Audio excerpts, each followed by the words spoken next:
Mesdames et messieurs, bonsoir. 210 000 étudiants, près de 18 000 enseignants, environ 320 établissements publics et privés, une quinzaine de cités universitaires, tels pourraient être les éléments essentiels de la carte d'identité chiffrée de l'enseignement supérieur en Côte d'Ivoire. Comment étudie cet effectif d'étudiants? Quelles sont les conditions de vie dans lesquelles évoluent ces universitaires? Quelles sont les réponses que le gouvernement apporte aux différentes préoccupations académiques et sociales des étudiants? RTI 1 reçoit, sur son plateau aujourd'hui, le ministre Albert Touakeus-Mabry, ministre de l'Enseignement supérieur et de la Recherche scientifique. Bonsoir, monsieur le ministre. Bonsoir. Dominique Fadegnon est journaliste au quotidien Soir Info.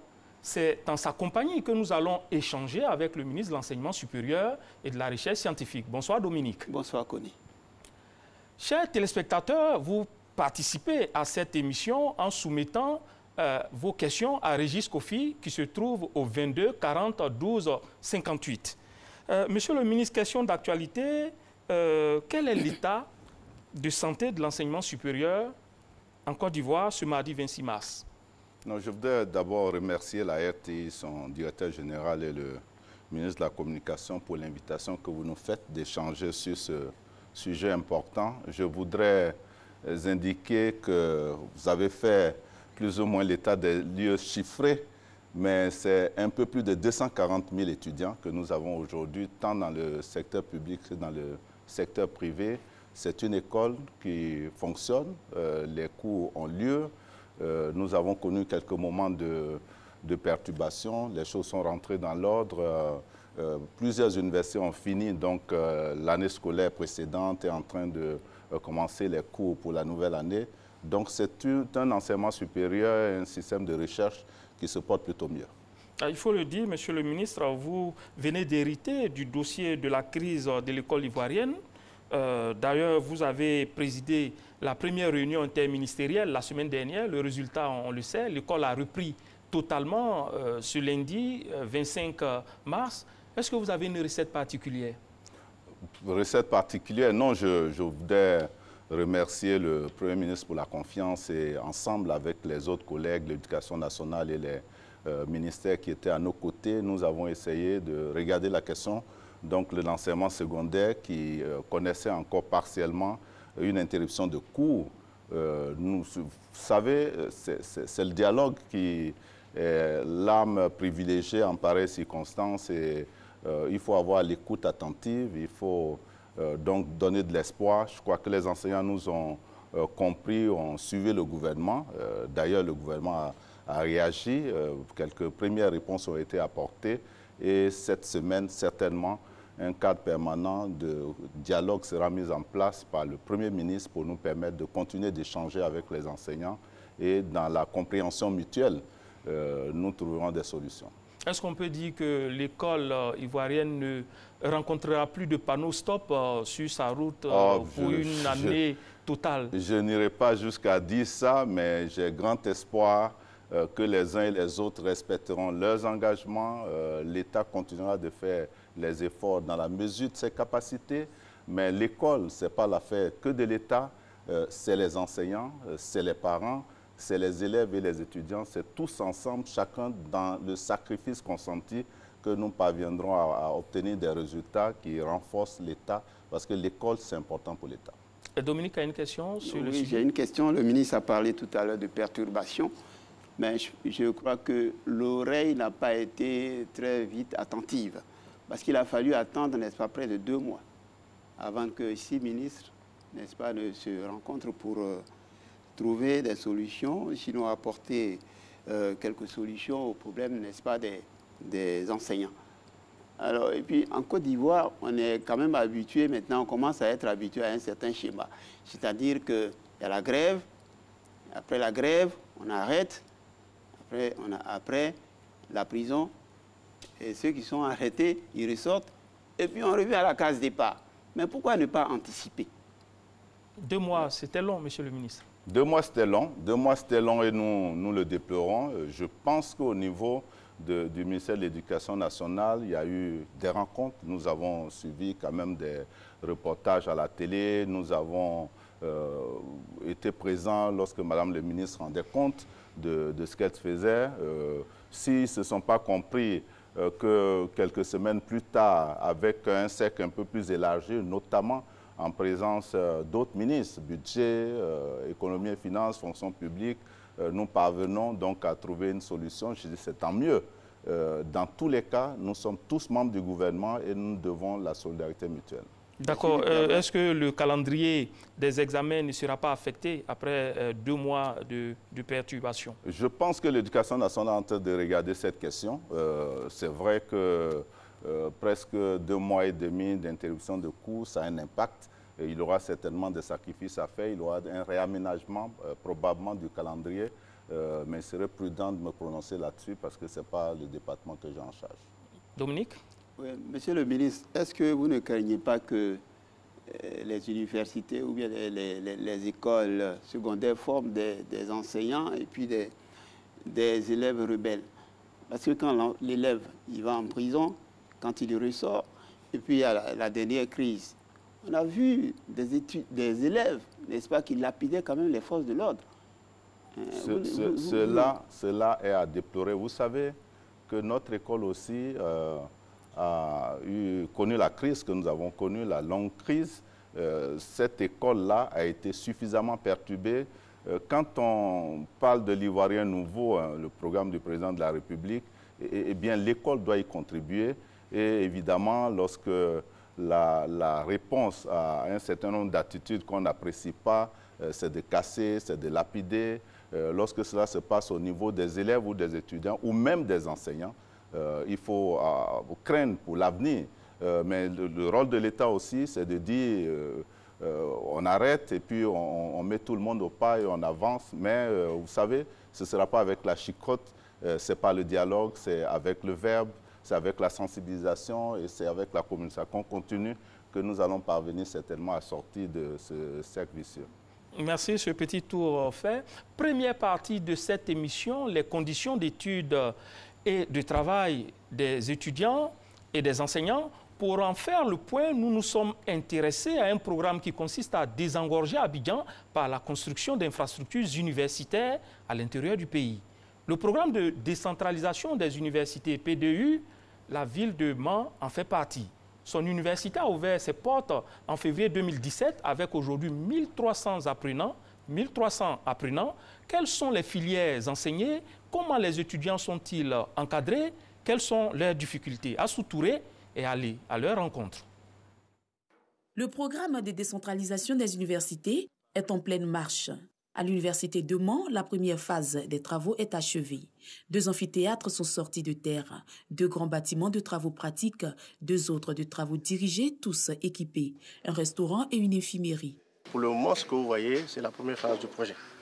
Voilà. Et la première phase du projet est composée de 12 bâtiments, dont 9 ont déjà été remis à l'université. Donc il reste 3 bâtiments à achever, notamment les bâtiments hébergement.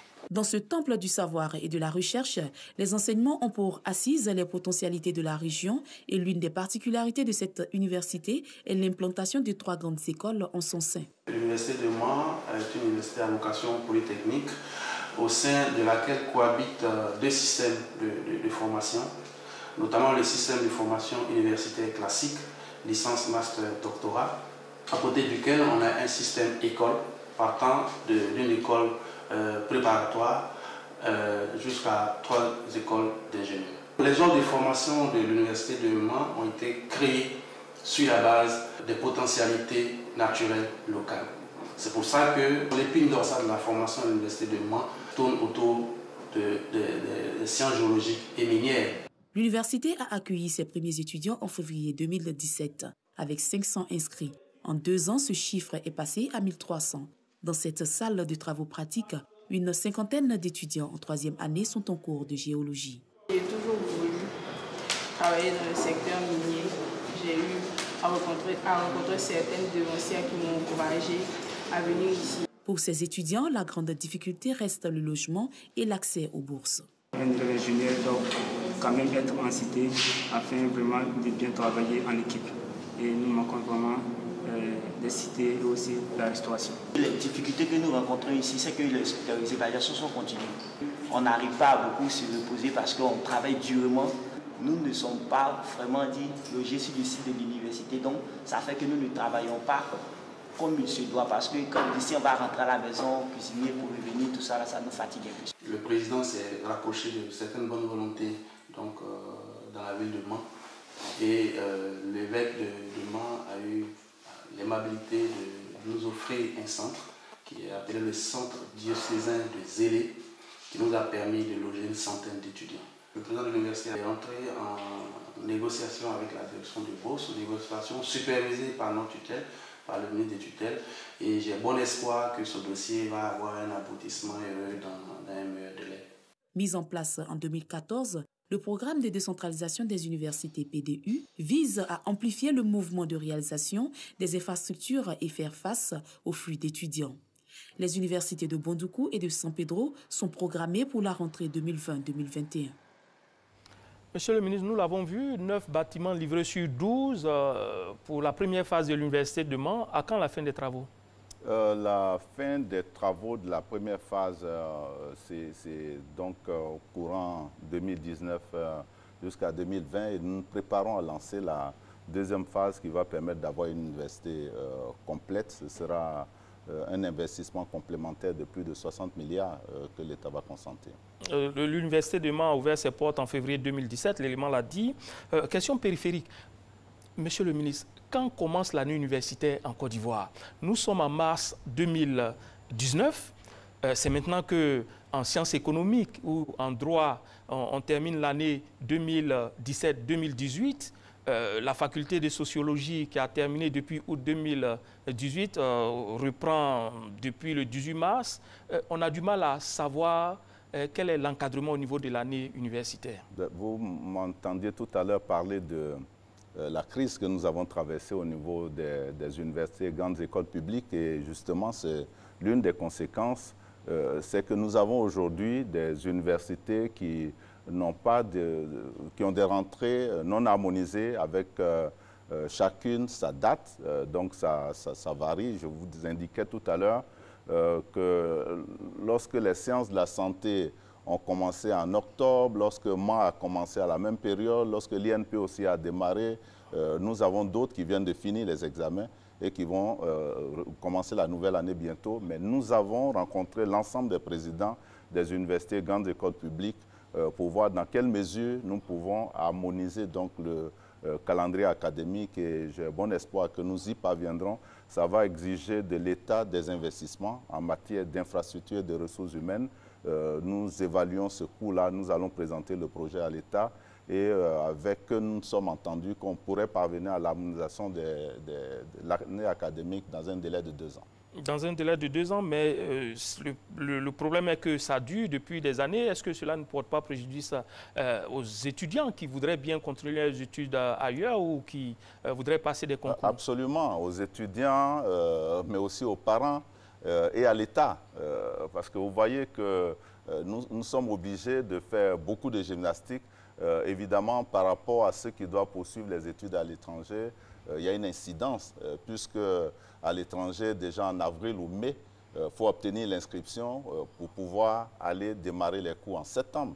Donc, lorsque l'année universitaire commence au mois de février ou de mars, et qu'après, ça doit se terminer peut-être 12 mois plus tard au lieu de 9 mois, évidemment, c'est un gros problème et nous devons continuer à faire des efforts. Je voudrais dire que les efforts sont en cours quand même.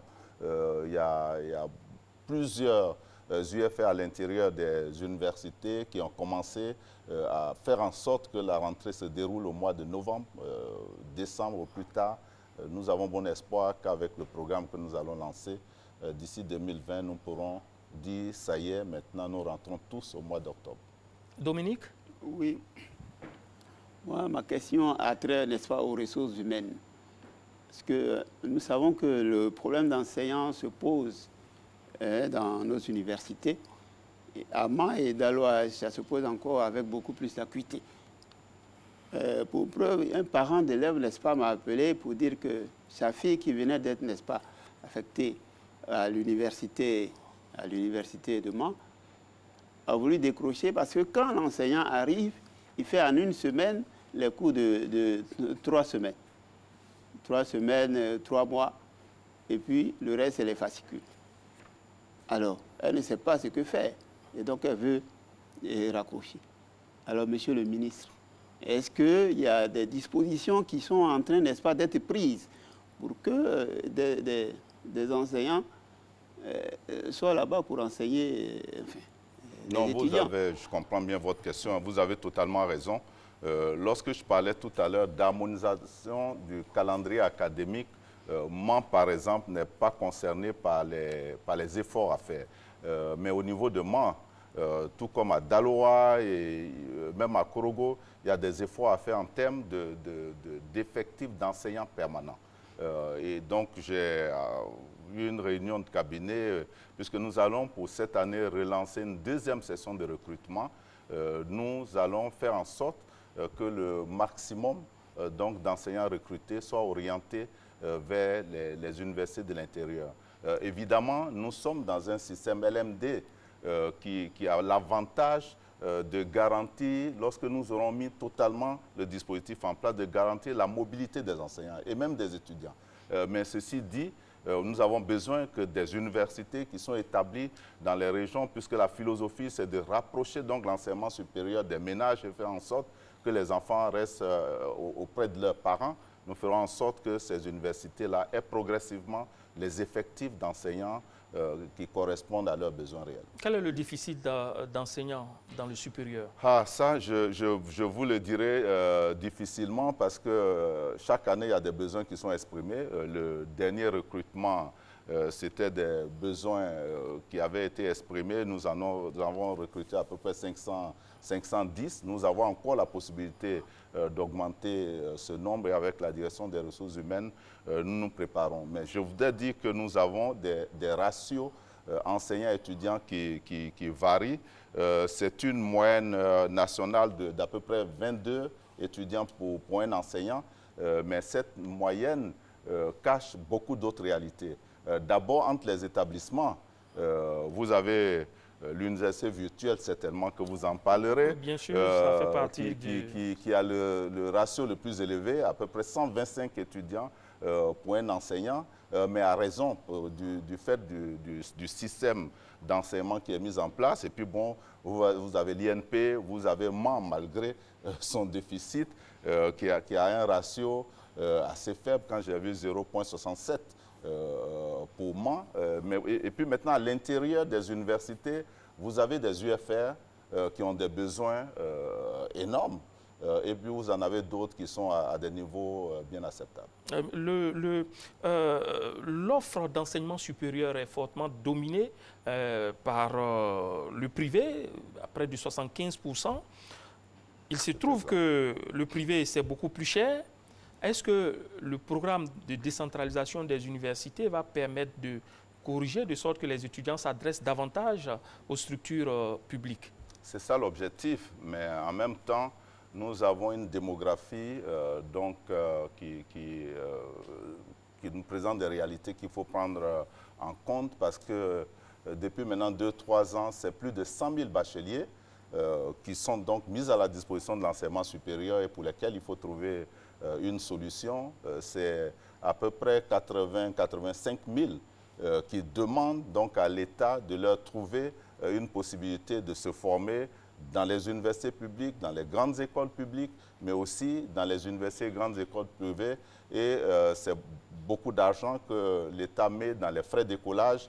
Je voudrais d'ailleurs saluer la contribution du secteur privé d'enseignement supérieur qui fait beaucoup, quelquefois, dans des conditions difficiles. Mais le programme de décentralisation va se poursuivre, tout comme le développement des universités qui existent déjà, parce que nous avons quand même des projets d'extension que nous essayons de mettre en œuvre. Mais ceci dit, l'État doit soutenir le secteur privé, doit encourager, doit soutenir la qualité et nous avons des propositions de réforme à faire pour que la qualité de l'enseignement au niveau du secteur privé ne contribue pas à faire baisser donc, le niveau des ressources humaines mises à la disposition du secteur productif. Justement, est-ce que vous avez un regard sur le processus de recrutement des enseignants dans le privé? Ah oui, justement, quand je vous parle de réforme, c'est ça. Il y a l'offre qui est faite. Alors, nous avons regardé la situation. Évidemment, vous savez, quand l'État a fait un bachelier dans le secteur tertiaire, pour un BTS tertiaire, qu'on donne 300 000 francs comme frais de décollage, alors que la réalité, c'est qu'il faut peut-être 5 fois plus pour former l'étudiant, nous avons un problème. Donc, nous devons trouver un mécanisme d'accompagnement qui ne soit pas forcément financier, qui peut prendre d'autres formes, notamment la formation des enseignants. Nous avons une proposition à faire au gouvernement pour soutenir la formation des enseignants et nous serons rigoureux dans l'évaluation. Et évidemment, lorsque l'évaluation est faite, vous savez qu'il faut remplir des conditions pour pouvoir maintenir donc l'offre de formation qu'on fait. Sinon, l'État a la possibilité aussi de sévir. Nous avons le devoir de donner une formation de qualité à l'ensemble de notre jeunesse. D'accord, vous l'avez dit tout à l'heure, vous êtes engagé dans un processus de décentralisation. Les universités de San Pedro et de Bondoukou sont annoncées pour la rentrée académique 2020-2021. À San Pedro, la première pierre a été posée. À Bondoukou, c'est encore le silence, monsieur le ministre. À Bondoukou, c'est le silence, oui, vous le dites, mais c'est du travail qui se fait, un travail préparatoire. Bondoukou, c'est donc un financement extérieur et ce financement-là répond à un certain nombre de contingences auxquelles nous faisons face. Mais là, nous sommes arrivés au bout de la chaîne puisque nous allons maintenant aller sur le déploiement des offres. Il y a eu déjà une liste restreinte des entreprises que nous avons et j'ai bon espoir que d'ici 2-3 mois, nous pourrons donc partir avec le Premier ministre à Bondoukou pour poser là aussi la première pierre de l'université. En même temps, vous thématisez désormais les universités. C'est important pour la Côte d'Ivoire. C'est important parce que la formation que nous offrons, que nous donnons, a pour objectif de faire en sorte que la Côte d'Ivoire, d'abord pour l'administration publique, mais aussi et surtout pour le secteur privé, est du répondant, est des ressources humaines de qualité, est des cadres bien formés. Et nous savons le potentiel que nous avons, qui est d'ailleurs un potentiel très divers au niveau de chacune des régions. Donc, la vocation des universités thématiques, c'est de booster demain l'économie locale en mettant à la disposition du secteur privé des cadres qui pourront tout de suite permettre la transformation du potentiel économique local. Oui, vous thématisez, en même temps vous voulez rapprocher l'université de la population. Exactement. Le problème, monsieur le ministre, c'est que est-ce que les étudiants qui sont ressortissants de ces zones ont la même vocation que la vocation de l'université? Si on prend l'université de San Pedro qui a pour vocation de former dans les métiers de la mer et du tourisme, quelqu'un qui est ressortissant de là-bas, il n'est pas obligé de s'inscrire dans cette université. Donc, ça ne résout pas forcément le problème de déplacement. L'université publique n'est pas fermée à un enfant, à n'importe quel fils de la fille de la Côte d'Ivoire. Donc, c'est une opportunité que nous donnons aux parents de rester à côté, mais c'est comme si votre enfant a le baccalauréat, il passe un concours d'entrée à l'école de police. Il n'y a pas d'école de police à Korogo, on ne dira pas. Voilà. Donc, il y a des possibilités qui sont données aux parents d'avoir les enfants à côté. Je voudrais dire que malgré leur vocation thématique, il y a quand même un certain nombre d'UFR que nous avons dans chacune des universités. Évidemment, nous allons limiter le nombre, donc on ne prendra pas, par exemple, Houphouët-Boigny pour transposer ça à Daloa. Donc il aura la spécificité de Daloa et puis il aura des enseignements qui se donnent à Boaké, qui se donnent également à Daloa. Mais dans certains cas, effectivement, des fils d'une région pourront être obligés d'aller ailleurs pour se former parce que justement leur option ne se retrouve pas dans les filières locales. Dites-nous qu'est-ce que tout cela va coûter, tous ces chantiers vont coûter à l'État de Côte d'Ivoire? Quand je vois donc les programmes 2011 de la réhabilitation, le programme 2017, quand je vois aussi le programme de l'extension et le sous-programme équipement, ça va coûter à peu près 600 milliards. 600 milliards, si j'ajoute à ça, 622 précisément, si j'ajoute à ça les possibilités que nous pourrons avoir pour l'université d'Odiéné, pour l'université d'Abangourou, je voudrais indiquer que ce sera entre 700 et 800 milliards que l'État mettra sur ces deux programmes pour arriver à la dizaine d'universités publiques. Chers téléspectateurs, je rappelle que vous pouvez intervenir si vous avez des préoccupations au 22 40 12 58 où Régis Kofi se chargera de recueillir vos questions. Dominique? Oui. Ben, moi, je voudrais demander au ministre si on est obligé, n'est-ce pas, d'ouvrir des universités alors que les universités qui existent déjà ont pas mal de problèmes. Je sais que quand on va, par exemple, à l'université Félix-Houphouët, il n'y a pas de Wi-Fi. Il n'y a pas de Wi-Fi. Et depuis 2012, le Wi-Fi avait été quand même annoncé. Mais jusque-là, rien. Et on continue d'ouvrir les universités. Alors, il y a le problème d'infrastructure, d'équipement qui se pose. Alors, est-ce qu'on va continuer à ouvrir les universités et puis les problèmes d'équipement vont se poser, monsieur le ministre? Je voudrais dire, sur la question du Wi-Fi, c'est une préoccupation, c'est un élément du programme social du gouvernement qui a été lancé en début d'année et nous sommes en train de faire mains et pieds. L'essentiel des infrastructures d'interconnexion entre les universités est en place. Nous avons donc à mettre à niveau le data center, et c'est ça qui prend un peu plus de temps parce que ça se présente sous forme d'un avenant, parce qu'il y a des imprévus qui s'y trouvent. Et vous savez, quand vous avez des opérateurs qui sont engagés, c'est toujours des discussions financières qu'il faut conduire donc, à leur terme. Donc je voudrais dire qu'il y a des délais qui ont été donnés. C'est une question qui a été abordée ce matin en conseil de gouvernement. Et nous nous sommes accordés un délai jusqu'à fin avril pour pouvoir donc finir l'installation du Wi-Fi au niveau des universités. Ceci dit, vous ne pouvez pas imaginer le nombre de personnes, de chefs de famille qui sont donc heureux de voir l'université se rapprocher donc de leur ménage. C'est important parce que la souffrance qu'un enfant va connaître en se déplaçant de Tingrela à Abidjan ou à Boaké, ce ne sera pas forcément le même degré de souffrance qu'à Korogo, où il y a la possibilité d'avoir des parents, où il y a la possibilité de retourner tout de suite. Donc moi, j'ai foi que la décentralisation est une belle opportunité. Nous devons la poursuivre, même s'il y a des difficultés, notamment la mise en place des résidences universitaires, des restaurants universitaires. Vous avez vu l'université de Mans, c'est seulement maintenant que les travaux du restaurant sont achevés et que nous activons pour que les résidences soient prêtes. Mais déjà, au moins, il y a une possibilité pour les enfants de la région et pour d'autres qui veulent aller à l'école à Mans, d'aller dans des conditions bien meilleures que ceux qu'ils connaîtront ailleurs. Oui, l'autre pendant sa question, c'est que vous êtes dans un programme d'expansion alors que l'existant est perfectible.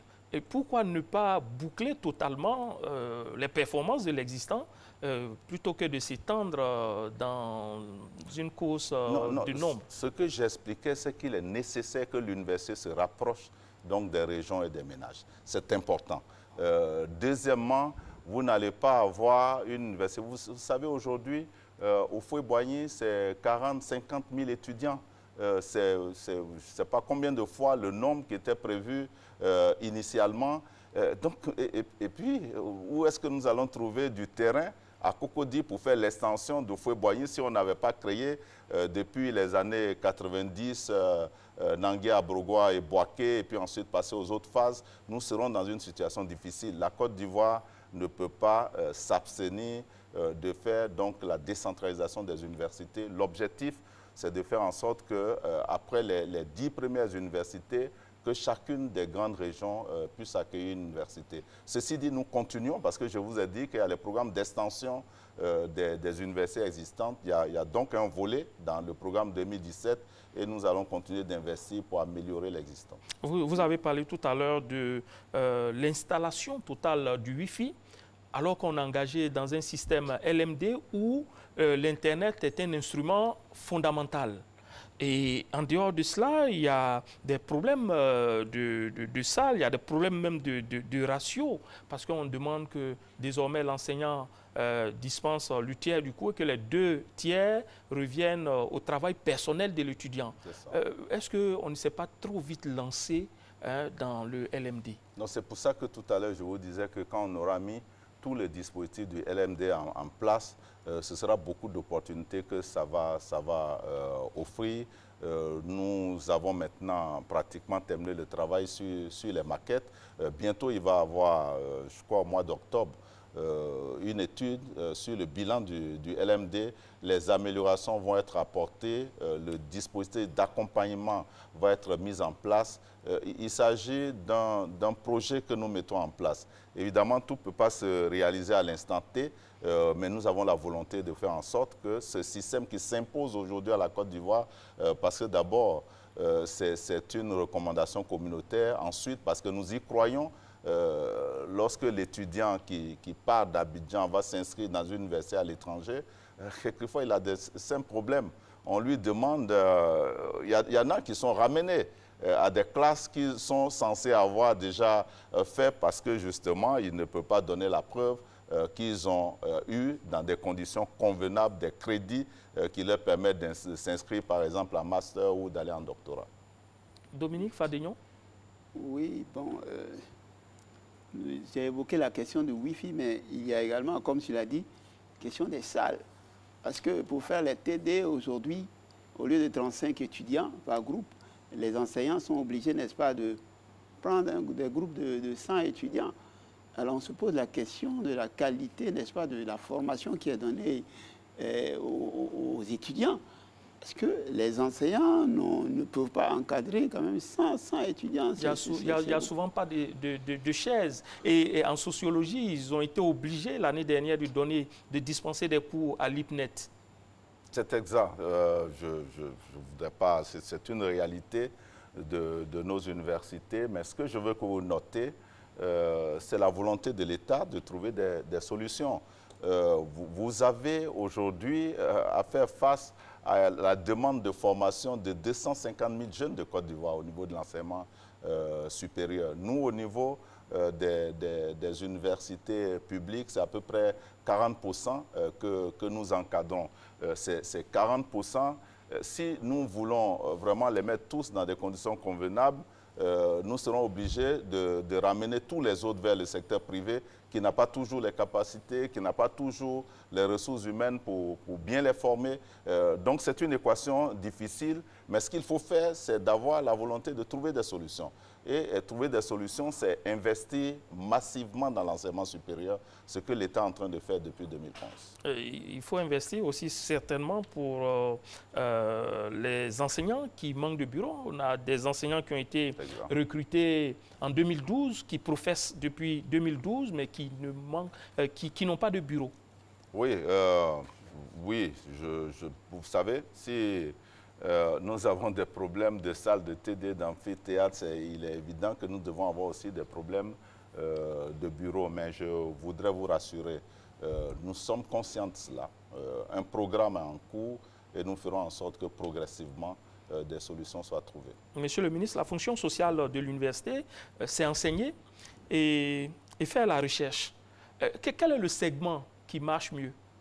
Enseigner, les 2 segments marchent mieux. Parce que dans tous les cas, la recherche d'ailleurs soutient l'enseignement. Et ce qu'on va leur demander dans le LMD, c'est justement de faire en sorte que la recherche aussi influence l'enseignement qu'ils donnent au niveau des étudiants. Donc les 2 avancent. Nous avons aujourd'hui des universités qui produisent des résultats, mais nous avons aussi des chercheurs qui produisent beaucoup de résultats. Je voudrais dire ma fierté, féliciter les présidents des universités et le corps enseignant pour les résultats, par exemple, que nous avons au niveau du CAMES. Vous savez que la Côte d'Ivoire, depuis de longues années, est classée parmi les premiers au niveau de notre espace. Et nous avons maintenant à prendre des dispositions pour que nous nous exposons à l'évaluation en dehors donc du CAMES, ça demande certainement des réglages et nous allons faire ces réglages. Le fait est que les professeurs se plaignent du budget qui est alloué à la recherche. Est-ce qu'ils ont suffisamment de moyens pour leurs études? Non, nous avons un objectif communautaire que nous n'avons pas encore atteint parce qu'évidemment, les contraintes de l'État, c'est beaucoup de choses en même temps. Nous sommes en train de dire qu'il faut mettre des amphithéâtres, il faut recruter les enseignants, il faut donner des bureaux aux enseignants, il faut ouvrir des restaurants, des résidences universitaires, etc., etc. Il faut des bibliothèques. Donc, évidemment, nous faisons face à tout cela. Et au niveau de la recherche, nous continuons de faire le plaidoyer pour améliorer donc, les ressources allouées à la recherche. Je voudrais dire en termes d'encouragement, nous avons au cours de ces dernières années amélioré les primes de recherche qui ont été augmentées en moyenne de 150%. Est-ce que vous exigez des résultats de recherche? Ah oui, nous exigeons. Peut-être que nous ne communiquons pas assez et nous allons faire en sorte de créer les espaces pour exposer, présenter, promouvoir les résultats de la recherche et surtout établir la connexion. Vous savez, les grandes universités à l'étranger sont les universités qui vivent des ressources propres. L'État subventionne, mais c'est les produits de la recherche. C'est la confiance que ces universités inspirent dans le secteur privé, qui les sollicite des fois pour trouver des solutions à des questions qu'ils ont à gérer. C'est ça qui conduit donc les universités à avoir leur autonomie. Mais évidemment, ici, c'est des universités publiques. Dès le départ, et l'État fera en sorte de les mettre dans les conditions pour que le dialogue que nous avons aujourd'hui avec le secteur privé sur la revue des curricula, sur les programmes de recherche, sur les stages, la formation, que tout cela conduise demain à des universités qui mobilisent donc des ressources propres avec le secteur privé. D'accord. Nous allons entrer en contact avec Régis Kofi qui enregistre déjà les premières réactions des téléspectateurs. Régis Kofi. Oui, Adama Koné, vous l'avez dit, et c'est toute la particularité justement de cette émission. Nous enregistrons les préoccupations des téléspectateurs. Et notre premier intervenant est M. Kofi Kwame qui nous appelle de Cocody. Sa question: pourquoi chaque année il y a des grèves dans l'enseignement? Est-ce que l'État ne pourrait pas anticiper en prenant en compte tout ou certains besoins des enseignants, soit dans le budget de l'État par exemple? Une autre préoccupation, celle de Kwasi Nguessan de Yopougon. Nous sommes en 2019 et en 2018 et même en 2017, il y a des étudiants qui n'ont pas encore composé. Comment le ministre à charge de l'enseignement supérieur va s'y prendre pour régler justement cette difficulté? Monsieur Ouattara-Abou souhaite que le ministre se penche sur la difficulté des étudiants qui ont opté pour la filière génie civil. Il souhaite que cette filière soit intégrée dans le programme des universités publiques, puisqu'après le BTS, il y a beaucoup de difficultés à poursuivre les études. Et puis, la dernière intervention est celle de M. Yao Etienne, qui nous appelle de Dalois. Il a fait un constat. Selon lui, les étudiants de l'intérieur du pays sont toujours en retard par rapport à ceux d'Abidjan. Il souhaite donc que les universités publiques soient construites dans plusieurs villes du pays, à l'image des lycées et collèges. Voilà, c'est tout pour l'instant, Adama. Merci Régis Kofi. Monsieur le ministre, voilà 3 préoccupations venant des Ivoiriens qui nous suivent sur RTI 1. Monsieur Kofi Nguessan qui demande pourquoi chaque année il y a des grèves avec tout ce que l'État met dans l'enseignement. Pourquoi on arrive à des grèves? Pourquoi on arrive à des grèves? Parce qu'il y a toujours des incompréhensions. Je pense qu'il y a un dialogue franc à engager et à maintenir.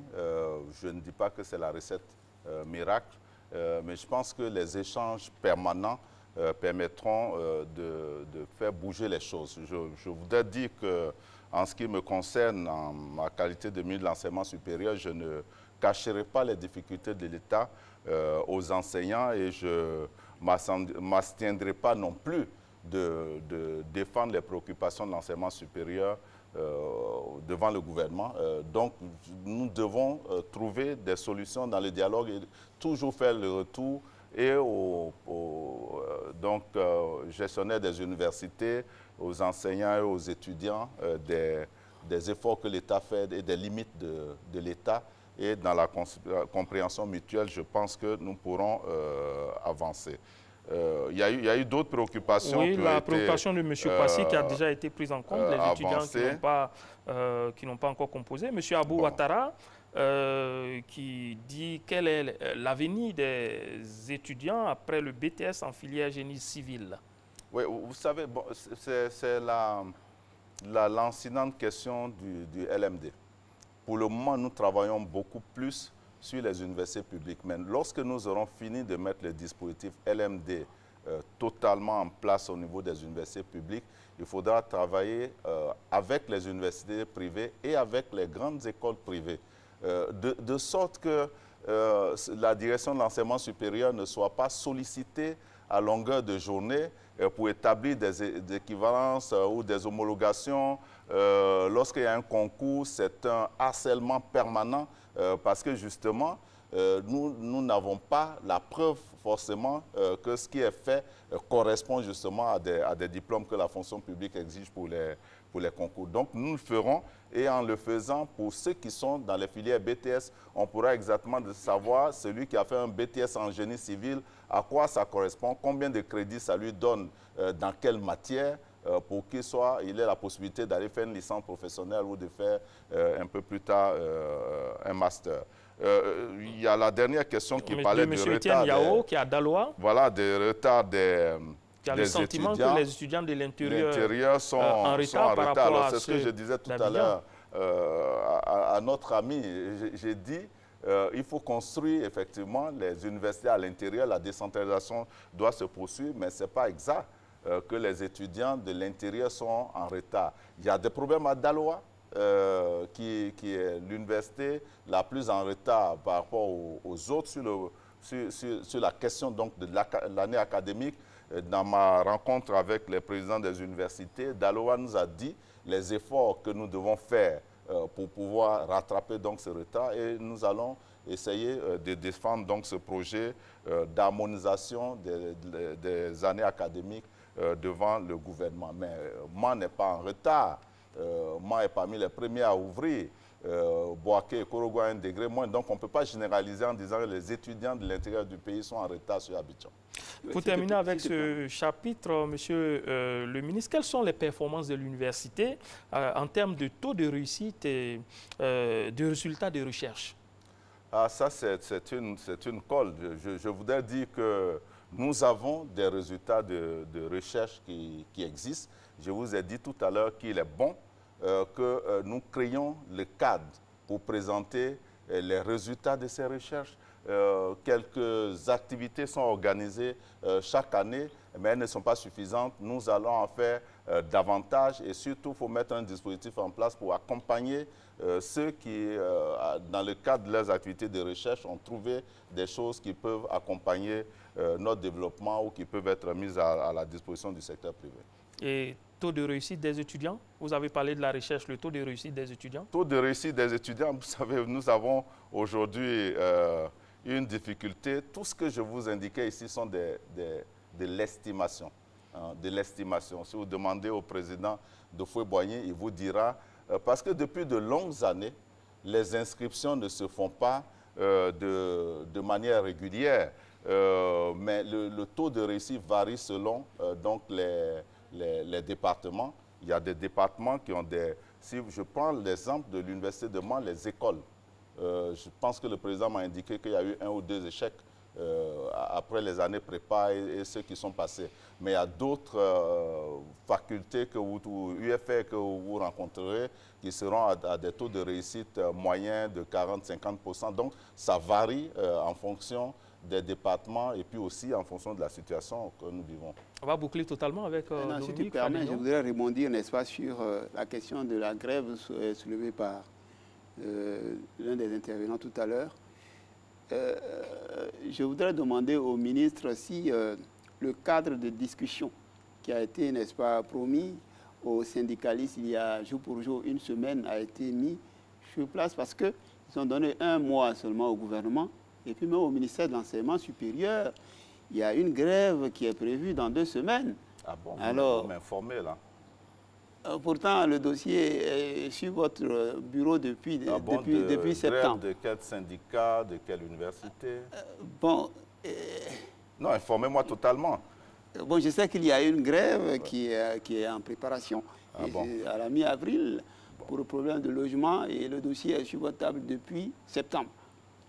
Il y a 1 semaine, vous avez promis de mettre, n'est-ce pas, en place un cadre de discussion. Non.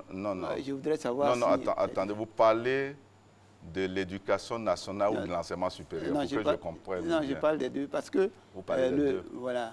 Parce qu'il y a 1 semaine, vous avez reçu tous les... Non, vous parlez des deux. Moi, je peux vous parler de l'enseignement supérieur. D'accord. Alors, je suis arrivé, j'ai plusieurs syndicats d'enseignants-chercheurs nous ont saisi d'un certain nombre de préoccupations. Nous avons mis en place un mécanisme de dialogue avec eux. Nous avions prévu, en principe, le mois dernier, une concertation nationale qui devait nous permettre, avec l'ensemble des acteurs, de discuter donc des questions qui sont encore sur la table concernant les enseignants, mais aussi les étudiants. Une grève a été lancée qui ne nous a pas permis donc d'organiser la concertation nationale. Lorsque nous sommes rentrés en contact avec le groupe qui était en grève, nous avons dit nous partons en atelier pour discuter de la question centrale des heures complémentaires, ce que nous avons fait avec l'ensemble des présidents. Nous avons discuté également de la question de l'élaboration des maquettes pédagogiques. Et donc, le rapport va être présenté bientôt au gouvernement qui tienne compte donc des recommandations qui ont été faites et de ce qui peut passer au plan budgétaire. Donc, cela est en cours. Ensuite, nous sommes en train de nous préparer à relancer l'organisation de la concertation nationale pour la 2e moitié du mois de juin. Et dans ce cadre-là, nous allons traiter de l'ensemble des questions. Entre les deux, il y a une série d'activités en cours. Hier, nous sommes allés lancer à Nangui, à Brogoua, le processus d'élaboration des contrats de performance qui vont permettre aujourd'hui à nos universitaires, à nos chercheurs, de bénéficier de ressources additionnelles en fonction des efforts qui sont faits et qui sont présentés. 1 semaine avant, nous avons lancé aussi, avec donc, la coopération française, la finalisation des maquettes pédagogiques faites dans le cadre du CDD. Donc, il y a des efforts qui sont en cours. Il n'y aura aucune question taboue. Tous les débats trouveront leur cadre approprié. Et ce que nous disons aux enseignants, c'est qu'ils ont le devoir de donner l'enseignement à nos enfants. Nous aussi, nous avons le devoir de les encourager, de les soutenir, de le faire en fonction des moyens de l'État. Et je m'y suis engagé personnellement. Donc, je ne sais pas pourquoi il devait avoir une grève pendant que tout ce dispositif-là est mis en place et que nous maintenons le dialogue avec eux. D'accord. Le système d'enseignement supérieur en dehors des universités, c'est aussi les grandes écoles. L'Institut national polytechnique Houphouët-Boigny de Yamoussoukro, INPHB, pôle d'excellence en fait partie. L'INPHB veut répondre avec précision aux attentes des entreprises par une formation adaptée avec la création de nouvelles écoles. En outre, l'Institut se frotte à d'autres réalités par des partenariats avec certaines universités. Suivons ce reportage de Sita Soro qui montre comment l'Institut fait sa mue. Ces premières écoles ont été créées en 1970 et 80 et restructurées en 1996. L'Institut national polytechnique Félix Houphouët-Boigny INPHB est un joyau architectural au sein de la capitale politique ivoirienne, Yamoussoukro. L'école jouit d'une renommée internationale tant par la beauté de son architecture que par la qualité de son enseignement. Comme l'Antepo a quitté le Togo il y a 8 mois pour s'y former. Pour cela, il a choisi le International Data Science Institute, l'une des plus récentes écoles qui a vu le jour. Quand j'ai appris que c'est comme ça, on a ouvert une école ici où on forme les data scientists, je me suis dit que la data science est à l'intersection des informatiques de la mathématique et de la statistique. Donc il serait mieux de venir faire cette formation-là. Et il faut dire que quand je suis arrivé, je ne suis pas du tout surpris. La formation, ça se passe très bien. Cet institut a pour objectif de former des experts dans le domaine de la statistique, de l'intelligence artificielle et du big data. La formation ici regroupe deux volets. Nous avons la data science et les big data. Les big data, ce sont des données volumineuses. Et la data science, c'est une science d'abord qui nous apprend comment traiter au fait, ces grosses données-là. Parce que vous voyez qu'avec l'avènement de l'informatique et l'évolution de la technologie, les données, de jour en jour, prennent de l'ampleur. Donc d'abord, il y a une question qui se pose. Alors, comment traiter de façon efficace ces données-là afin de pouvoir y tirer de la valeur? Une autre école qui a vu le jour au sein de l'INPHB ces dernières années, c'est le Centre de formation au métier de l'aéronautique. Ouvert en 2015, ce centre forme des pilotes de ligne et des mécaniciens d'avion. Depuis les années 2000, la compagnie multinationale Air Afrique qui faisait la formation a disparu et chacun des pays qui constituait cette multinationale a recréé sa propre compagnie, mais il n'y a pas de formation. Donc on avait besoin de combler ce besoin. Après 9 mois de formation théorique, Inès et ses camarades s'apprêtent à rejoindre la Belgique pour la formation pratique qui va durer 1 année. Cette deuxième promotion du centre compte 17 élèves pilotes, dont 3 filles. Il y a des avantages à ce que tout se fasse ici et à ce qu'on fasse une autre partie là-bas parce que ça nous permet de découvrir un nouvel environnement, des conditions qu'on n'a pas forcément ici, telles que la neige et tout. Ça nous permet de nous adapter, de découvrir d'autres choses. Ici, on n'a pas le cas, on a rarement le cas de la neige, donc ça nous permet de découvrir d'autres phénomènes et puis de s'habituer en même temps, puisque en aviation, c'est un domaine qui est très vaste. La formation théorique se fait en 9 mois. On a 14 certificats à valider. Donc, à la suite de ces 14 certificats, on est enfin apte à aller en Belgique pour la formation pratique. Outre l'école d'aéronautique et de big data, l'école de métrologie et du foncier rural ont ouvert également leurs portes afin de tenir compte des besoins nouveaux.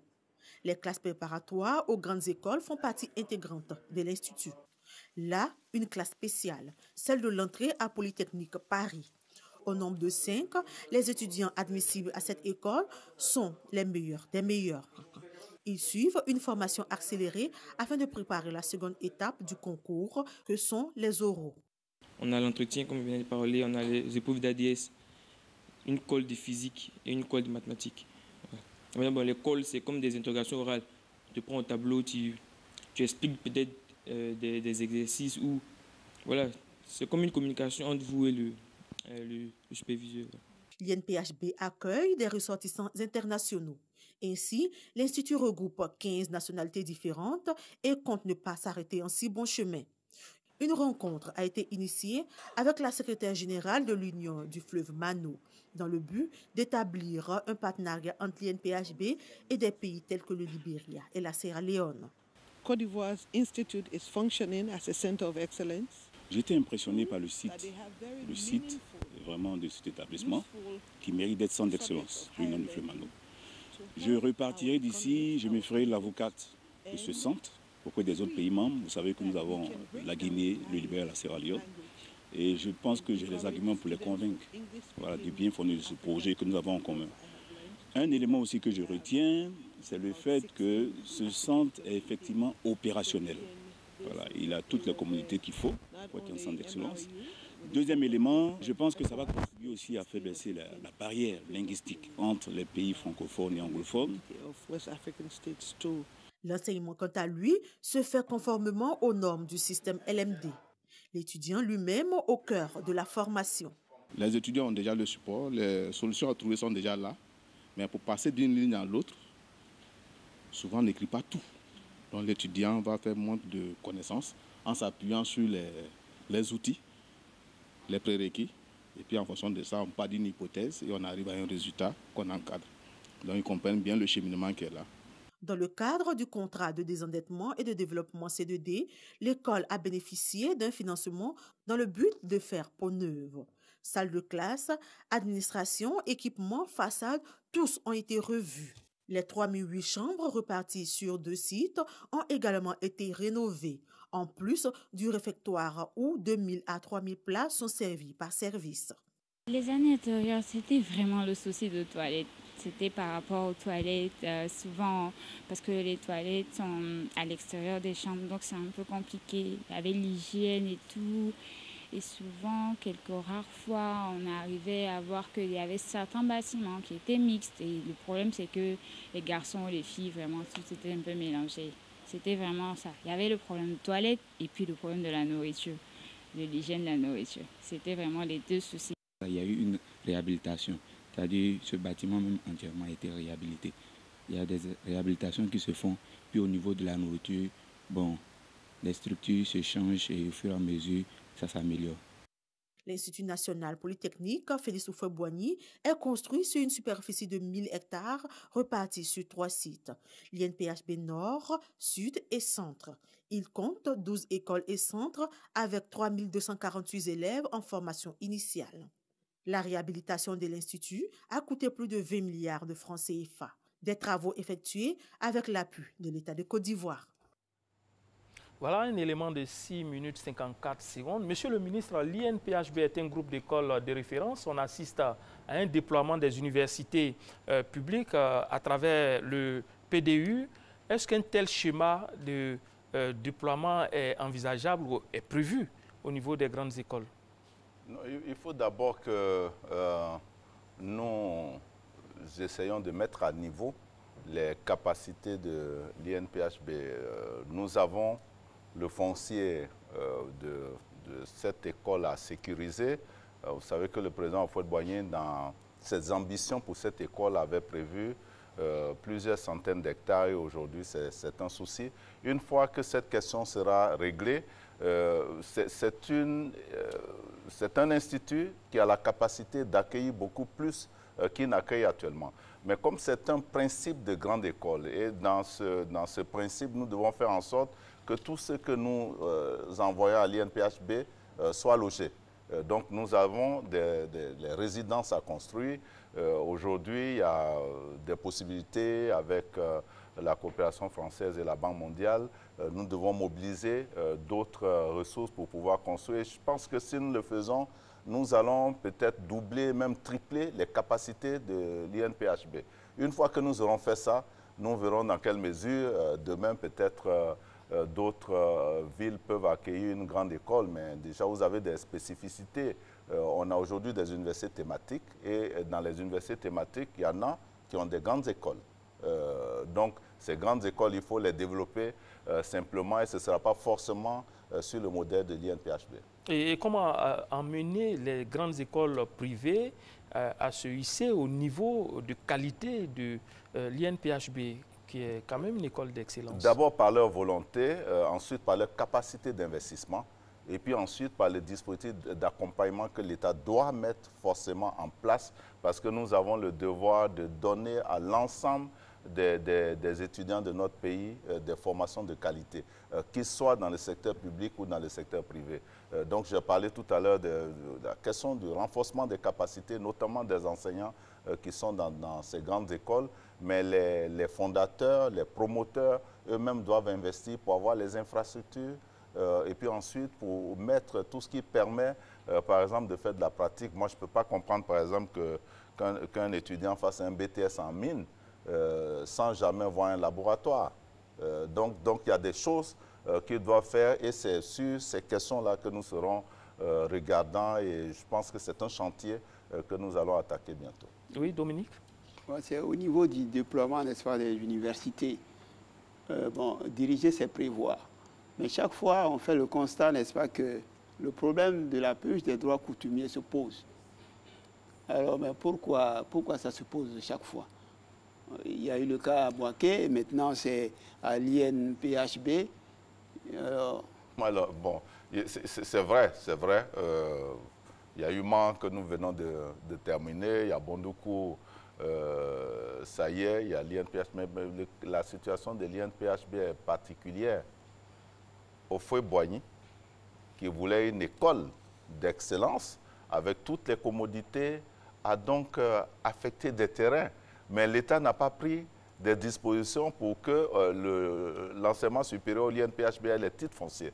Et ça nous rattrape aujourd'hui parce que pendant le temps où nous ne cherchons pas à avoir les documents, des populations ont été déplacées à cause des grands projets de développement et amenées à Yamoussoukro et sont sur des terrains qui sont les terrains de l'INPHB. Maintenant, ils se considèrent comme propriétaires terriens et ils demandent à être dédommagés avant de pouvoir quitter ces terrains. Donc, vous voyez, c'est un problème ancien et ces genres de problèmes, il y en a légion en Côte d'Ivoire sur les domaines publics. Oui, mais quand il y a des ressortissants, n'est-ce pas, je veux dire, qui viennent de... Il y a des étudiants qui viennent, n'est-ce pas, de l'étranger et qui sont à l'INPHB et que ce problème se pose. Je crois qu'il y a quand même quelque chose à sauver. La face de la Côte d'Ivoire à sauver, non? Oui, il y a la face de la Côte d'Ivoire à sauver, mais on a fait face aussi à un problème social. Vous savez très bien, nous sommes tous à Abidjan ici. Des gens se lèvent, ils se mettent sur des terrains qui ne leur appartiennent pas, qui ne sont pas des terrains habitables. Lorsque devant les risques d'inondation ou autres, on demande à les déplacer, il faut leur trouver un point de chute. Et quelquefois, quand on les déplace, ils reviennent. Ils reviennent. Donc, évidemment, là, à Yamoussoukro, nous avons des gens qui sont sur ces terrains. Il faut les déplacer parce que nous avons besoin de faire l'extension de l'INPHB. Mais il faut que l'État trouve une solution et nous allons amener cette question devant le gouvernement bientôt. D'accord, je voudrais vous entraîner sur le terrain du foisonnement des BTS, des grandes écoles. Comment cela est-il organisé? Il y a tellement de BTS, je pense une vingtaine.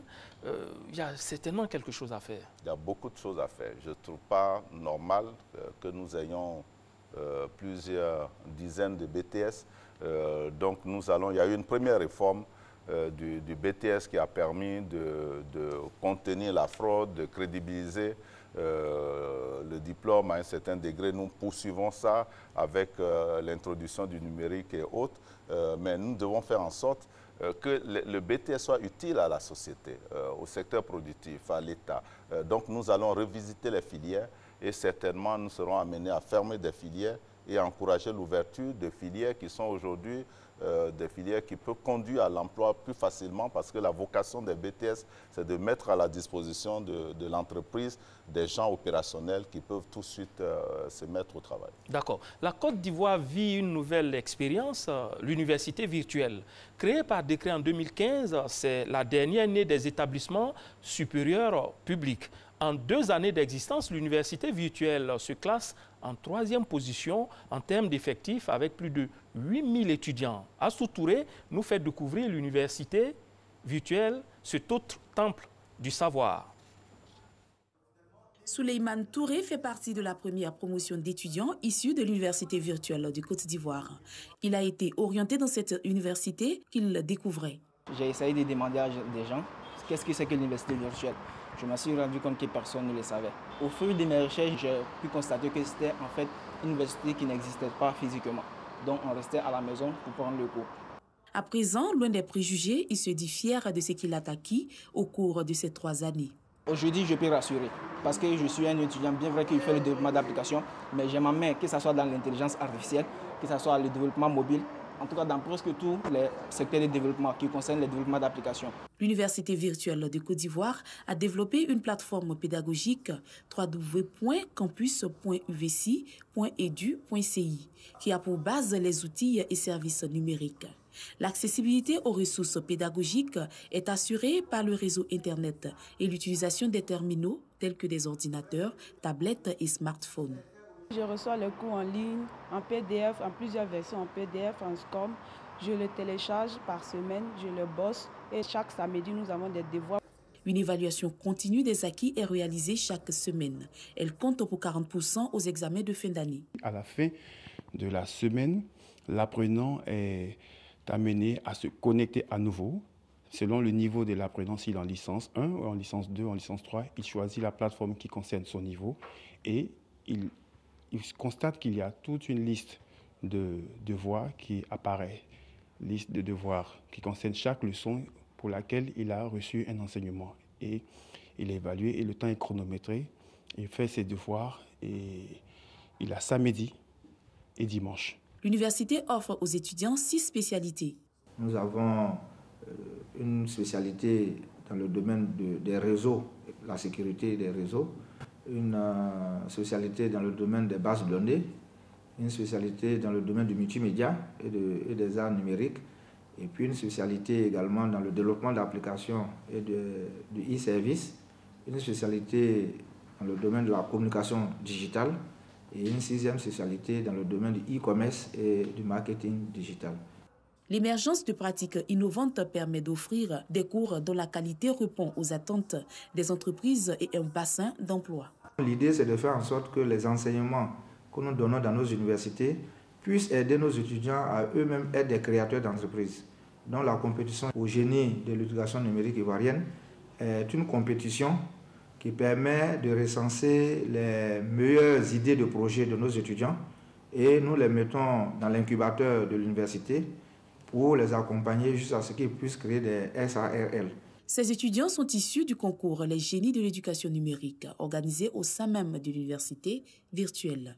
Réunis en incubation, ils travaillent sur des projets novateurs. Il s'agit surtout de créer des applications qui permettraient de résorber quelques difficultés rencontrées au quotidien.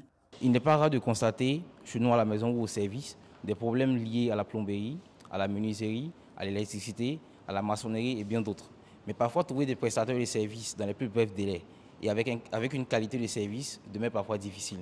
C'est dans cette optique que mon équipe et moi-même avons mis en place la structure eJobber, qui est une structure qui exerce dans le domaine de l'artisanat et du dépannage. Vous allez voir derrière moi des étudiants qui réparent des appareils. C'est-à-dire, c'est pour nous une façon de leur permettre de pouvoir extérioriser les compétences donc en électronique, en réparant bien sûr sur place des appareils de leurs collègues, en donnant une seconde vie à des objets qui sont censés être jetés.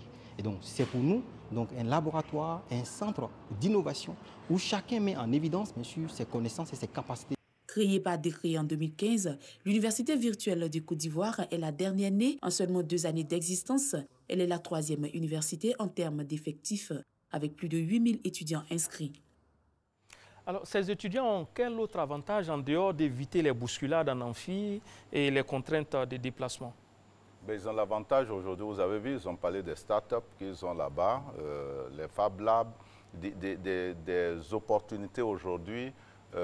Pendant qu'on est en train de faire sa licence professionnelle ou son master, de se préparer à être chef d'entreprise. Donc c'est une grande opportunité. Vous savez, c'est nouveau. Beaucoup de parents ne comprennent pas encore et n'acceptent pas encore.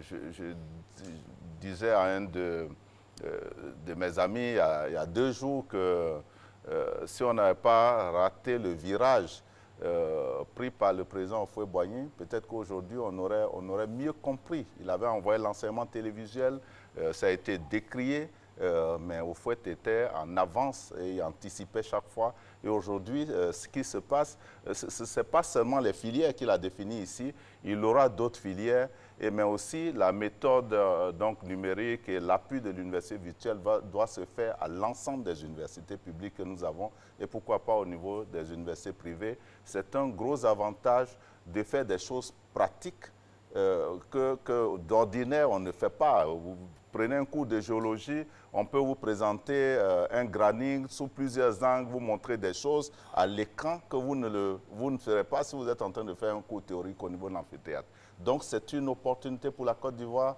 c'est un passage aujourd'hui. Bien d'Ivoiriens font des diplômes à distance. Et ils acceptent de faire des diplômes à distance. Et ils ne comprennent pas que l'université virtuelle nous offre une opportunité. Je pense qu'avec le temps, l'on acceptera et ça va nous offrir vraiment une solution pérenne à la question du sureffectif.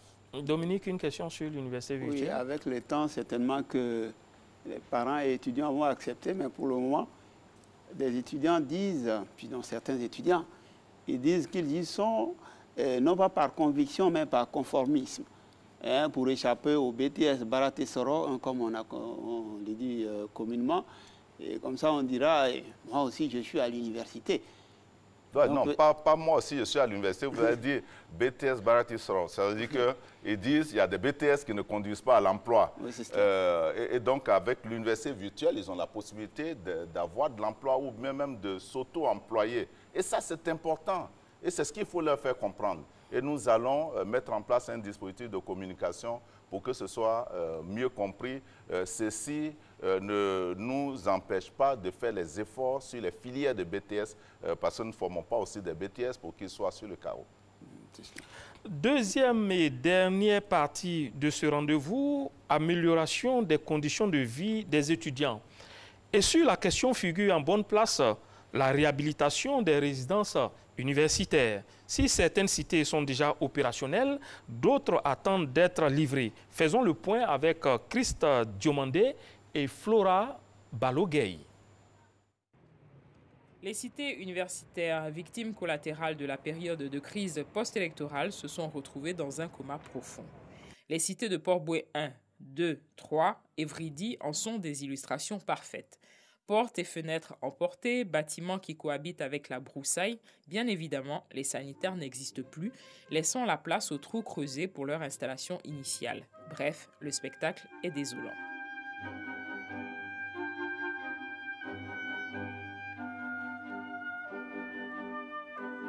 Les résidences universitaires d'Abobo 1 et 2, de Williamsville et d'Adjamé 220 logements n'échappent pas à ce triste tableau.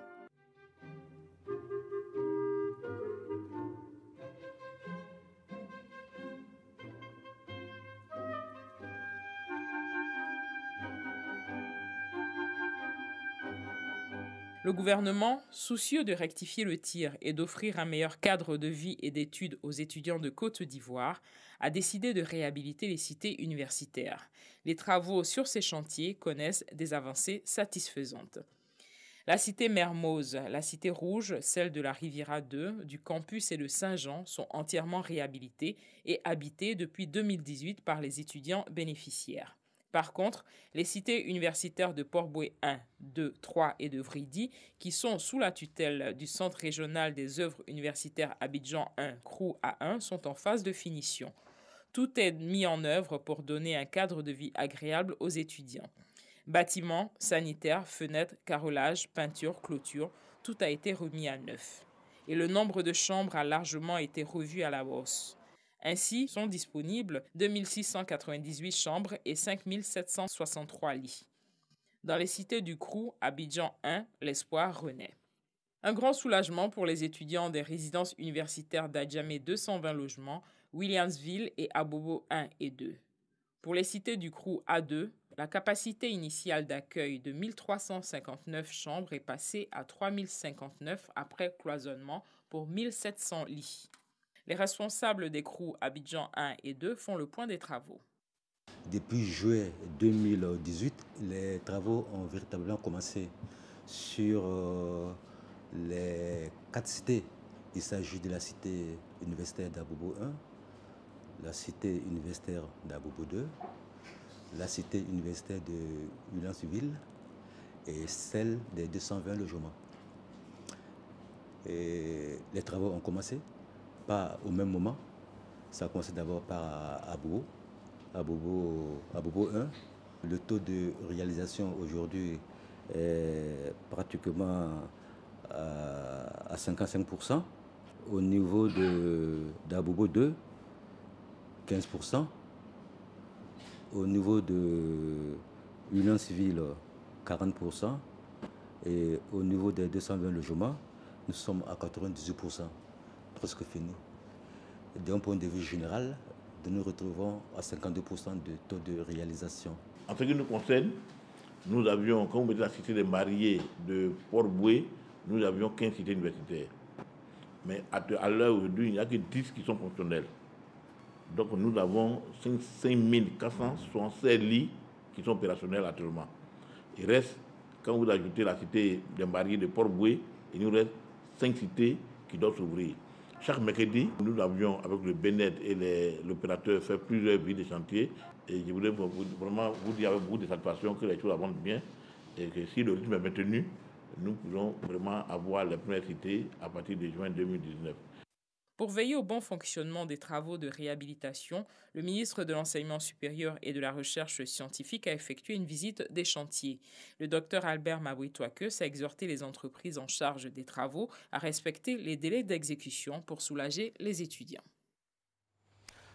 Voilà, nous allons retrouver automatiquement Régis Kofi qui est au 22 40 12 58 pour un autre tour d'intervention des téléspectateurs.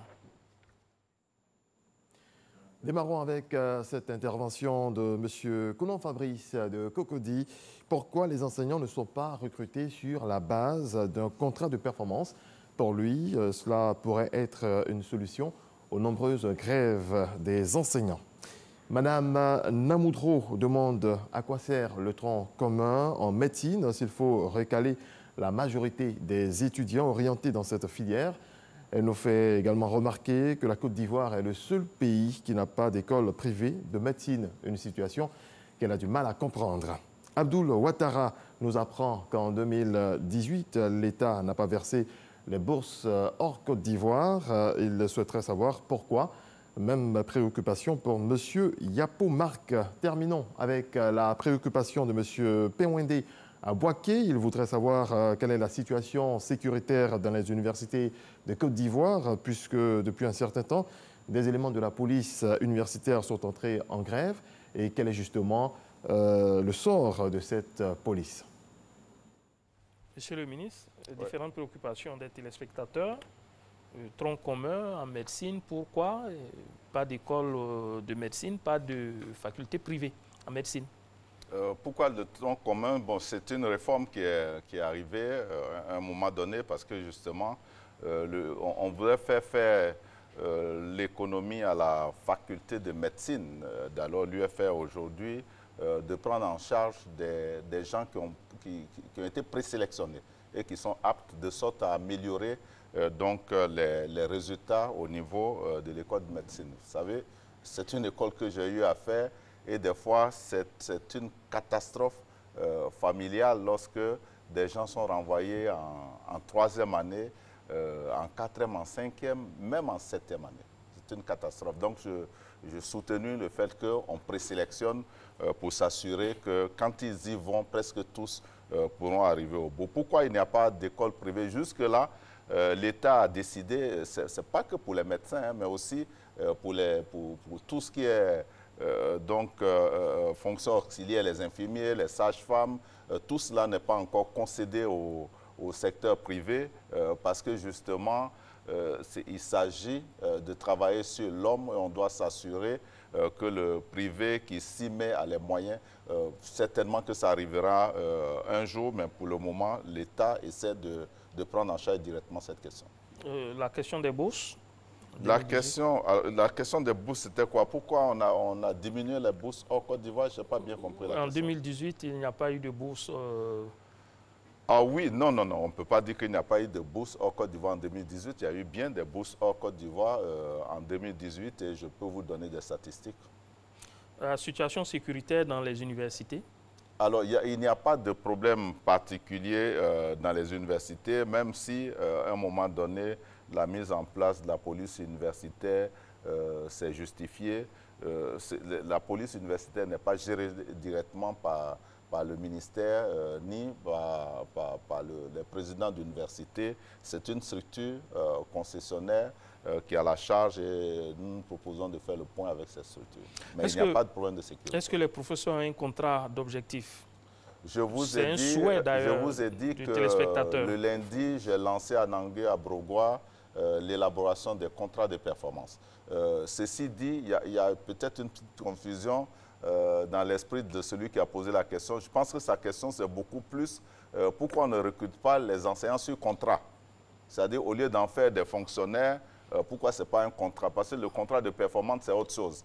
C'est le fonctionnaire à qui on dit, si vous travaillez selon des règles et que on attend des résultats. Voilà, vous attendez des résultats, donc c'est la gestion axée sur les résultats que nous mettons en place, alors nous vous donnons un bonus. Et vous pouvez, nous encourageons donc l'ensemble de nos enseignants sur ce dispositif. Maintenant, je voudrais dire qu'aujourd'hui, nous sommes dans un système mixte, puisque nous essayons de faire quand même appel à des gens qui ne sont pas des professionnels de l'enseignement, qui sont dans le secteur privé, qui sont dans l'administration, qui sont dans des institutions internationales, qui ont la possibilité d'aller donner des cours spécialisés selon leur profession et nous allons accroître donc ce dispositif-là pour faire appel à des professionnels. Alors, quand on a suivi l'élément tout à l'heure, 5 000, selon les statistiques de votre département, 5 942 lits disponibles sur 11 000. L'offre, ça c'est l'offre. La demande, on sait que c'est, vous avez dit, 240 000 étudiants. Oui, non, comment est-ce que... Attention, ça c'est des chiffres d'Abidjan qu'on vous a donnés. Oui, les 240 000, c'est la Côte d'Ivoire. C'est la Côte d'Ivoire. Les chiffres d'Abidjan et en dehors le public. En dehors de la Côte d'Ivoire, en dehors d'Abidjan, quels sont les chiffres à l'intérieur du pays? Est-ce qu'il y a des chambres pour les étudiants? Il y a des chambres. Je voudrais dire que d'ici le mois de juillet, quand nous allons réceptionner l'ensemble des cités qui sont en train d'être réhabilitées, nous allons passer à 11-12 000 lits. Encore qu'il y a des cloisonnements que nous sommes en train de faire et qui pourraient nous voir augmenter le nombre de lits. J'étais à Korogo il y a une dizaine de jours, j'ai visité le chantier et fin mai, début juin, j'ai réceptionné donc les résidences universitaires de l'université Pelefero-Gon Coulibaly et nous ferons le tour. Je vous ai dit tout à l'heure qu'au niveau de Mans, le restaurant est prêt et que nous nous activons pour finir avec la résidence universitaire. Mais tout ça ne suffit pas, donc des efforts continueront à être faits et nous avons bon espoir que nous parviendrons à satisfaire un bon nombre d'étudiants. Et justement, il avait été envisagé de faire intervenir le privé dans le logement des étudiants. Où en est le projet exactement? J'ai rencontré 2-3 groupes privés le mois dernier. Je les ai encouragés. Évidemment, ils doivent venir avec leur offre que nous allons présenter au comité national PPP pour que nous puissions discuter. Vous savez, l'étudiant qui est en résidence universitaire paye un loyer. Donc, s'il y a des résidences privées que nous logeons dedans, l'État est obligé de subventionner. À moins que ce soit une résidence privée qui n'a rien à voir avec nous, mais si c'est nous qui encourageons et que nous voulons que les CROU affectent des étudiants dans ces résidences, il faut que ça rentre dans un modèle économique qui permet à l'État de subventionner, donc parce que les parents ne pourront pas donc payer le loyer que le privé va fixer. Donc, il y a ce dialogue-là engagé et nous verrons dans quelle mesure une première expérience peut être tentée. Dominique Fadegno? Oui, mais est-ce que vous avez un projet, n'est-ce pas, que ces étudiants-là qui seront pris en compte par le privé payent, par exemple, 6 500 pour la chambre double comme c'est l'est actuellement? Mais c'est exactement ce que je viens de dire.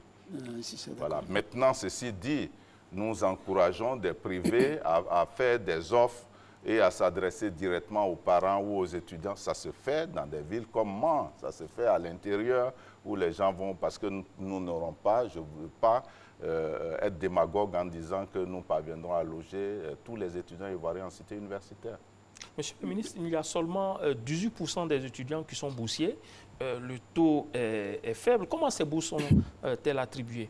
Les bourses sont attribuées selon un certain nombre de critères bien connus, y compris des étudiants. Je voudrais dire que l'État favorise les filières scientifiques qui ont presque la moitié des bourses qui sont attribuées. Donc il y a l'âge, il y a le travail qui est effectué, et puis ensuite il y a les filières. Donc nous distribuons l'enveloppe en fonction des objectifs que l'État se fixe. L'année dernière, c'est 16 milliards qui ont été consacrés donc aux bourses en Côte d'Ivoire. Avant, on parlait de la condition sociale, ce n'est plus de rigueur? Ah si, la condition sociale continue d'être de rigueur, puisque là, la commission vient de se réunir. Nous avons donné des instructions, par exemple, pour que l'ensemble des handicapés qui sont régulièrement à l'école dans nos universités aient donc, à défaut de la bourse, de secours financier. Donc ça, c'est une discrimination positive. Et au niveau des bourses en Côte d'Ivoire, quelle est la réalité? On a l'impression que c'est une nébuleuse, on ne sait pas trop toujours comment les bourses sont disponibles. Non, les bourses sont données. C'est vrai que nous avons quand même à regarder un peu la question. J'ai moi-même écrit aux ambassadeurs, aux chefs de service bourses dans nos différentes ambassades pour nous faire le point. Parce que les bourses avec lesquelles les étudiants ivoiriens partent à l'extérieur sont de plusieurs sources. Ce n'est pas que l'enseignement supérieur. Nous avons des bourses qui viennent de 2, 3, 4, 5 autres départements et de la présidence. Et nous avons voulu, pour avoir une idée précise de l'enveloppe de ces bourses, mais aussi de ce que les uns et les autres font, nous avons écrit et nous pourrons faire un point chiffré dans les prochaines semaines. Dominique Fadegnon. Ben moi, ma question a trait, n'est-ce pas, à la restauration. Je ne sais pas si on peut aborder la question. Oui, bien sûr. Est-ce que cette année étant la politique sociale du gouvernement, est-ce que le gouvernement envisage, n'est-ce pas, d'élargir le nombre de couverts servis par jour, n'est-ce pas, aux étudiants? Parce que j'ai cru avoir entendu que c'est 10 000 couverts seulement qui sont servis actuellement. Vous avez totalement raison. Nous avons inscrit, et cela a été accepté, que nous puissions donc construire des nouveaux restaurants U. Parce que vous voyez, le restaurant qui est au campus, c'est le même que moi j'ai connu. Donc il n'y a pas eu de capacité supplémentaire. Et il faut par exemple qu'à Cocody, nous ayons 1 ou 2 restaurants supplémentaires. Il faut que l'université d'Abobo à Diamé, en dehors des cités d'Abobo, puisse avoir un restaurant universitaire sur le campus. Donc le plaidoyer a été fait et nous avons entamé des discussions avec des partenaires qui vont nous faire des offres. Nous pensons que c'est le minimum à offrir à nos étudiants, leur permettre au moins d'avoir un repas correct et éviter que des gens soient obligés de quitter les amphis à 9h ou 10h pour aller s'aligner. Pendant 2 heures de temps avant d'être servi. Oui, c'est déplorable. D'accord. Monsieur le ministre, on ne pourra vous avoir sur ce plateau sans poser la question sur la Fédération estudiantine et scolaire de Côte d'Ivoire. On ne sait pas exactement quel est le statut de cette organisation. On dit dans la journée qu'elle est dissoute, la nuit on l'appelle pour discuter. La FESI est dissoute, elle est suspendue. Quel est son statut, monsieur le ministre? Non, non, au niveau de l'enseignement supérieur, le point que mon prédécesseur m'a fait n'a pas indiqué que la FESI est une organisation qui n'existe pas à l'université. La FESI existe, comme bien d'autres syndicats que je peux citer ici. Nous les avons reçus, les uns après les autres. Nous leur avons parlé, nous leur avons dit ce que nous souhaitons faire ensemble avec eux, ce que nous attendons d'eux comme effort pour que les études pour lesquelles ils sont à l'université, dans les grandes écoles publiques, se fassent dans des conditions correctes. L'adresse que nous faisons à une prise de conscience générale s'adresse aussi aux étudiants et je pense que pour le moment, nous sommes dans ce dialogue-là qui, je l'espère, va permettre de maintenir la paix sur le front social au niveau de l'université, éviter la violence et permettre que nous puissions, dans un dialogue franc, réunir les conditions pour vraiment redorer le blason de l'enseignement supérieur. Alors, je vous invite, monsieur le ministre, à vous intéresser à la gouvernance à l'université. Certains observateurs voient d'un mauvais œil que les universités soient confiées à des enseignants. Quelle est votre appréciation? Vous savez, après avoir été ministre de la Santé, c'est ce que j'avais connu aussi lorsque j'avais confié des hôpitaux à des médecins. On m'a dit que ce n'est pas leur vocation. Et évidemment, il y en a qui réussissent, il y en a qui ne réussissent pas. Vous savez, il y a ce qu'on appelle l'école de la vie. Il y a ce que vous apprenez, qui est votre profession, et puis il y a le sens du management. Et le sens du management, lorsqu'on l'a, il permet d'avoir meilleurs résultats avec les professionnels du secteur. Ceci dit, ça ne réussit pas à tout le monde. Pour le moment, l'État a fait l'option de confier la gestion des universités aux universitaires. Nous avons donc presque l'ensemble du dispositif qui fonctionne ainsi. Nous ferons le point et puis si nous sentons des faiblesses, peut-être que demain, pourquoi pas, je pense qu'il fut un moment où nous avons connu l'option de tout ce qui est pédagogie qui était confié à des universitaires et tout ce qui est management qui est ailleurs. J'ai vu le cas dans les CHU, mais ça n'a pas conduit toujours au succès. Donc il faut évaluer tout cela et puis regarder patiemment et voir ce que ça donne comme résultat. Dominique? Oui, moi, je voudrais savoir pourquoi le gouvernement préfère, n'est-ce pas, la nomination des présidents d'université au lieu de leurs élections, comme l'exigent, n'est-ce pas, les syndicats. C'est une décision qui a été prise dans un contexte particulier. La Côte d'Ivoire a connu les deux situations. Il y a eu des moments aussi où les enseignants désignaient les responsables des universités. Un bilan a été fait et puis il y a eu des circonstances particulières qui ont conduit à ce que nous faisons actuellement. L'État investit et à un moment donné, l'État s'est dit certainement que c'est en désignant ceux qui ont la responsabilité de la gestion des ressources qui sont allouées que nous aurons une meilleure maîtrise de la situation. Nous avons l'ambition de faire en sorte que les universités aillent vers leur autonomie. Et l'autonomie de l'université, c'est sa capacité aussi à produire des ressources propres. Et ça, nous devons y parvenir. Ça s'impose à nous parce que l'État n'aura pas les moyens de les faire fonctionner correctement. Lorsque nous allons nous rapprocher de ces choses, il est évident que l'État ne continuera pas de mettre à la tête les gens de son choix. Parce que justement, l'université sera en train de contribuer à 30, 40 ou 60% de son budget de fonctionnement. Dernière question, Monsieur le ministre, qui vous donnera l'occasion de dire votre mot de fin. C'est une question de projection. Quelle est votre vision de l'enseignement supérieur en Côte d'Ivoire? Ah oui, belle question qui me permet de dire que, vous avez vu, nous n'avons pas pu certainement aborder toutes les questions de notre secteur parce que justement ici, nous sommes au cœur de la formation de la ressource humaine pour le développement de la Côte d'Ivoire. Le projet de l'émergence de la Côte d'Ivoire, du développement économique de la Côte d'Ivoire se fera avec des cadres de qualité. L'État y met le prix. Chaque ménage, chaque Ivoirien, qu'il soit étudiant ou parent d'étudiants, chacun doit faire l'effort pour que ici nous contribuions à mettre à la disposition de notre pays des ressources humaines qui assurent donc son développement. Pour cela, nous allons continuer de réformer, nous allons continuer de sensibiliser, nous allons continuer de faire le dialogue avec les étudiants, avec les enseignants, avec l'administration des établissements publics de l'enseignement supérieur et faire en sorte que nous parvenons donc à une université dont nous sommes fiers. Nous produisons déjà des résultats, mais nous pouvons faire mieux et je voudrais m'engager personnellement à poursuivre donc les efforts et à faire le plaidoyer auprès du gouvernement pour que non seulement nous rapprochons donc l'enseignement supérieur des ménages, mais mieux que nous en améliorons la qualité tant au niveau du secteur public que du secteur privé qui est un soutien important pour notre dispositif d'enseignement supérieur. Merci, Monsieur le ministre. Vous l'avez entendu en début d'émission, plus de 600 milliards de francs CFA d'investissement prévus en 2019 et 2020 avec au bout une douzaine d'universités publiques décentralisées à l'horizon 2025. Le gouvernement ivoirien est résolument engagé à donner à l'enseignement supérieur un cachet spécial sur la route du développement.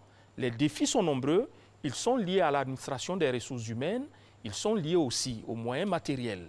Le ministère de l'Enseignement supérieur et de la Recherche scientifique avec à sa tête son premier responsable, nous l'avons entendu ce soir, en a pleine conscience et travaille à cet effet. Merci, Monsieur le ministre, d'avoir participé à ce plateau. Merci, Dominique Fadignon, de nous avoir accompagnés, tout comme Régis Kofi au téléphone. Merci, chers téléspectateurs, de nous avoir suivis. À bientôt pour un autre numéro de RTI1 Reçoit. Restez sur la chaîne qui rassemble.